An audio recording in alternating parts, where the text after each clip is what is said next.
দুদকের কোথাও দুর্নীতি থাকলে তা ধরিয়ে দেওয়ার আহ্বান জানিয়েছেন দুর্নীতি দমন কমিশনের চেয়ারম্যান ডক্টর মোহাম্মদ আব্দুল মোমেন। সকালে নীলফামারী জেলা শিল্পকলা একাডেমি মিলনায়তনে আয়োজিত গণশুনানিতে যোগ দিয়ে তিনি এই আহ্বান জানান।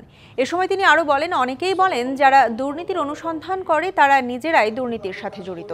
বিষয়টি উড়িয়ে দেওয়ার মতো নয়। দুদক যদি নিজেই দুর্নীতির সাথে যুক্ত থাকে তাহলে বাকিদের কিছু বলার সুযোগ থাকে না।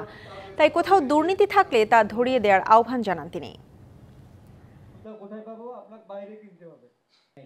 আপনারা দুর্নীতির কথা বলেন, কিন্তু আপনার নিজের অফিসে তো দুর্নীতিগ্রস্ত। এটা কিন্তু একেবারে উড়িয়ে দেওয়ার মতো না। আমি এটা মোটেও উড়িয়ে দিই না।